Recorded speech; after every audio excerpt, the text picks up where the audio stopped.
mas pedir desculpa. você que se comunica, e eu também, em público, portanto, é diferente de uma conversa.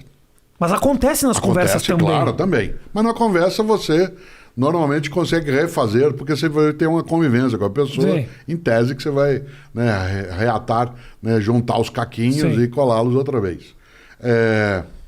Você não tem que se subordinar a isso, mas tem que levar em conta.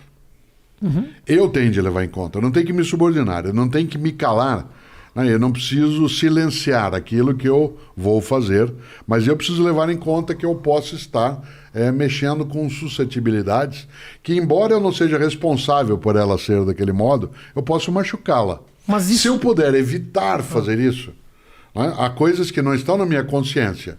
Quando eu vou falar sobre um tema determinado, quando eu vou escrever sobre um assunto que eu sei que ele tem arestas, eu tenho que redobrar meu cuidado.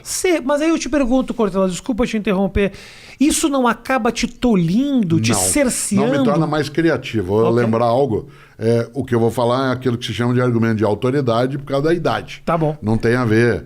Né? Você não vivenciou, né? Você pegou uma parte, você nasceu durante a ditadura militar empresarial no Brasil. Isso. E não pegou a censura daquele momento. Não. Governamental, não. Não. A censura que foi feita naquele momento, ela não impediu a criatividade. Sim. Se você observar, a expressão musical, a expressão do teatro, a expressão, né, daquilo que é a comunicação, ela teve que encontrar outros caminhos nos quais ela redobrou a inteligência. Sim. Haja vista que nós somos capazes, né, de rememorar algumas das peças de teatro, algumas das novelas que foram produzidas naquele momento. Não que a censura ajude a criatividade, ela obriga mais do que ajudar.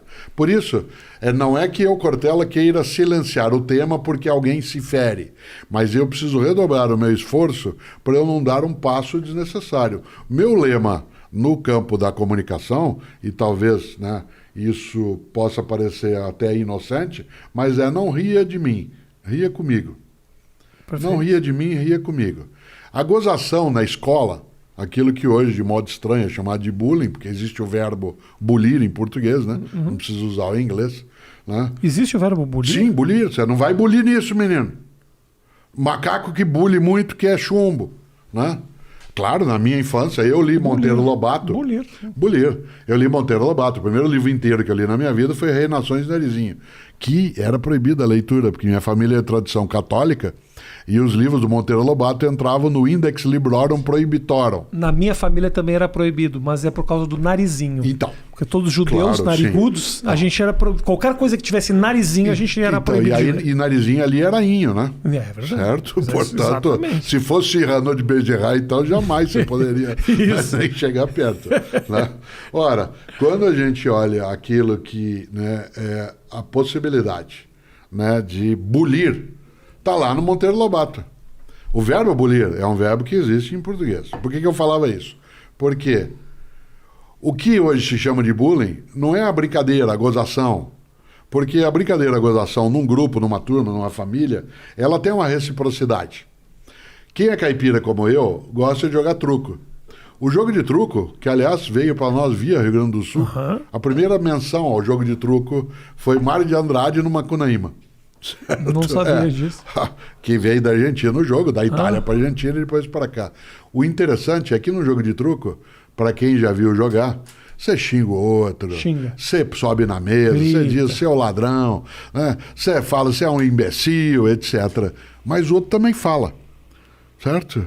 E você é humilhado, e a humilhação é recíproca, porque agora eu te humilho, na outra é o contrário. Na escola mais antiga, você não tinha uma dimensão onde se pudesse maximizar a ofensa, né, a ponto dela se tornar algo que não tivesse reciprocidade. O que caracteriza o bullying, né, é exatamente não poder haver o outro lado. Eu não faço o que comediantes, alguns fazem, que é falar com alguém da plateia. Eu não faço isso também. Isso. Não faço. Nas palestras, não. Aprendi como? Veja o que é uma coisa fofa. Certo? Mais um motivo para eu não falar com a plateia. Tua grande questão, será que eu fui ofensivo? Para a pessoa, fui. Será que eu quis fazê-lo? Não. Será que existe responsabilidade naquilo? Sem dúvida. O que não existe é dolo ou dolo. Existe culpa. A sua intenção Isso. não era Não diferir. era, mas machucou. Né? A frase vai doer mais em mim do que em você, né? Até, como se diz no Rio Grande, até pai e mãe já falaram isso um dia. Certo? Então, esta ideia, né, de uma cautela é muito diferente de uma anulação, né, da minha forma de comunicação. Né? O politicamente correto, ele funciona, né, muito mais por algo que um dia, eu gosto de citar isso, o Lenin tem um texto, né, o Vladimir Ilyich Ulyanov, o Lenin tem um texto sobre a teoria da curvatura da vara. Quando você pega uma vareta, né, e você apende para um lado, quando você solta, ela vai para o outro lado. Ela demora algum tempo para a obtenção de um equilíbrio, quando essa vareta é mexida. E nós, hoje, com o politicamente correto, a gente foi por um extremo. E nós estamos equilibrando um pouco o modo de comunicação. Né? Algumas das coisas que eu falava há algum tempo, numa coisa que produziam até riso, numa palestra, e eu recuei. Não porque eu queira me censurar, eu falei que eu sou capaz de inventar outra coisa, como faço? Não é que não chateie, né, nenhuma pessoa. Não há como eu impedir que alguém absorva, né, algo do modo próprio. A frase antiga, Milor Fernandes dizia, o problema da idiosincrasia é que não tem um especialista para cuidá-la. Sim, certo? Claro. Então, lá, não tem como lidar com o idiosincrático, mas que a gente precisa tomar cautela, quem está com comunicação, sem dúvida.